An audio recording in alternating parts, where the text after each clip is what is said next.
Thanks, William. Thanks for everyone for Phoenix Nap and for you all for coming in today and allowing us to talk about Intel and the visual cloud. My name is Kreig DuBose. I'm a solutions architect in our data center group. My focus is on the visual cloud, obviously. So most people, it's kind of a new term. We have a Wikipedia page now, so it exists. And what it really is experiences that are delivered, rich media experiences that basically are delivered from the cloud or originate on the cloud.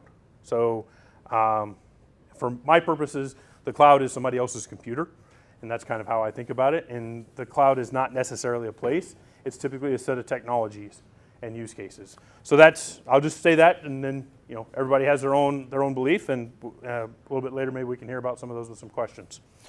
So one of our missions in the visual cloud is to democratize the consumption and delivery of compelling visual experiences. So one of the other things is I will use media, but what I actually mean is video, audio, and still imagery.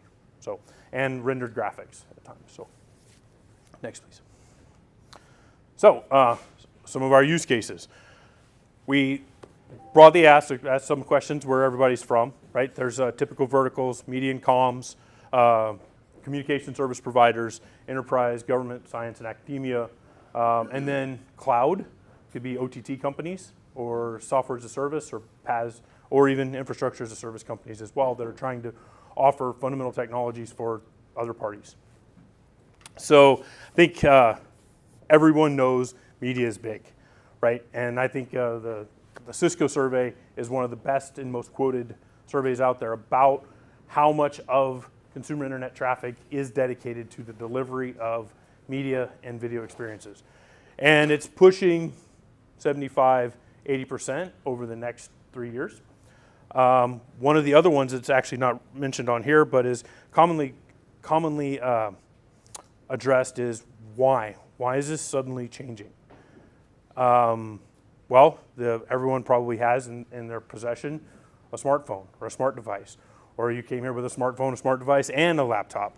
And so as these devices have proliferated, the ways to consume media and graphics has expanded exponentially as well. Ericsson has a survey that's roughly 50 billion devices by the year 2020, right, out there in the world. So that's one of those numbers that's fairly staggering, right? We're not even to 8 billion people yet. So, and then, I imagine everyone here, except for the couple hands I saw that were in government and academia, are motivated somewhat by revenue or profit. And according to PricewaterhouseCoopers, it's a big industry. $2.1 trillion is the market for media and entertainment all in. That's gaming, over-the-top streaming, movies, television, and whether the console-based or remote games. So it's big. Next, please.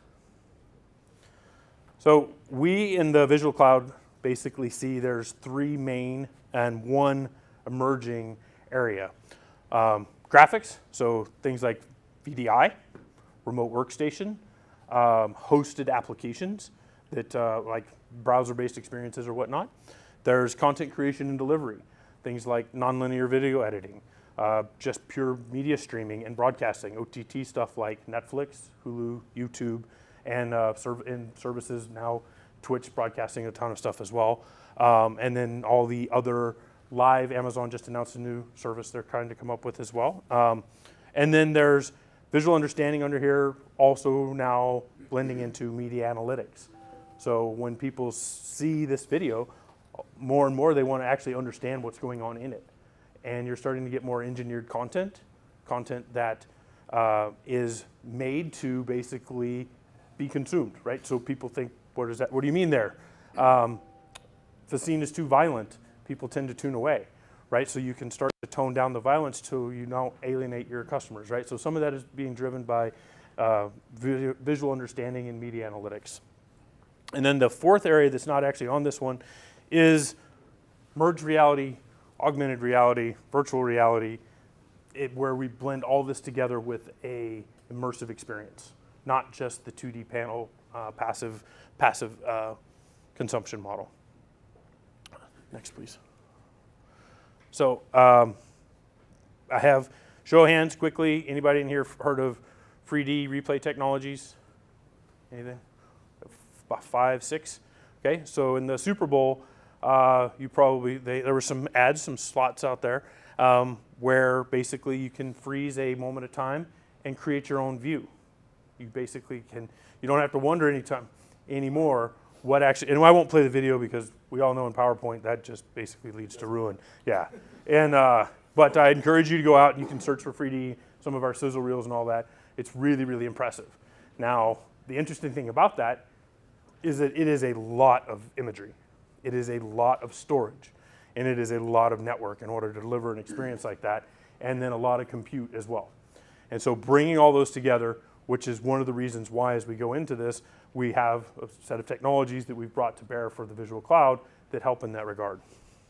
Next, please. More tangible and a lot more readily available now in your social media feeds, YouTube as well, is immersive 3D video. Who has used 360 video in one way or another, whether on iPad, iPhone, any of that? Okay, so roughly half. So last year at Computex, when we launched our Skylake E3 processor with our Iris Pro technology, we live broadcast from the world famous Blue Note Jazz Club, a session all the way to Computex in Taiwan. And basically people could, you can turn and you can look and you can see the other thing. You don't have a curated point of view. And that's really what 360 video is about, from my perspective right now, is that you can, sometimes somebody wants to look and see what's off on the left. They don't want to just understand the director's point of view or the capture device. And so we did that with partners. One of the big things about Intel is we like to actually work with our partners, and we work very hard to enable them, like Phoenix Snap. WOWS is one of our ISE partners, and Rivet Technologies as well. Next. So graphics. So this is one that is, people don't really tend to think about it, right? They think gaming. Intel right now has about 80% of the world's desktop graphics market in laptops and portable devices. It's a pretty big market. So there's a lot of experiences, there's a lot of applications that are graphics accelerated that people do not even think about. The animations inside of, if you run OS X, there's just your regular Windows. Every time the spin to close down an application, right? Those are typically graphic accelerated applications. There's also professional applications, stuff like nonlinear video editors from people like Autodesk and Avid. There's remote gaming. We have 2 partners up here. Well, one partner listed, PlayGiga, that announced a cloud gaming service based on this technology, where basically it's live real-time remote gaming. So the game runs in the cloud, and you play off your controller, and it's your own session. So nothing installed in the house. It's one of these areas where it can open into hospitality. It can be an additional service for network service providers. And that's one of those burgeoning areas we're seeing there, where the point is to actually provide an additional service that increases stickiness for a customer. One of the more interesting ones I've heard of was that being offered inside of a hospital or a medical facility to allow people to relax, right? A lot of times there's long stays in there. And then one of the more innovative approaches, right, is actually for gamification of medicine delivery. Like, how do you properly take medicine, right? Some of these protocols can be very complicated, right? If you imagine trying to teach a 4 or 5-year-old how to give themselves insulin shots, right? It might be interesting to take a game. So that's one of those things that if you have a really expensive service, you may not be able to do that. But if you can bring down the cost and the barriers for those types of ideas, you can start to expand the market. And then, of course, there were several IT and enterprise people in here, so everyone pretty much understands remote desktop, right? The emergence, today, of content protection and security is one of the drivers of remote desktop and VDI as a service from the cloud. Expensive applications, as I was talking about with William, right? So they have a couple of partners that are deliver that service today. So that's, basically pops up on your laptop, and I think most of you have seen this, right? Citrix has theirs, but there's an app, and VMware has theirs as well. With I think theirs is the Horizon set of products. You know, and I was going to say the one thing that is important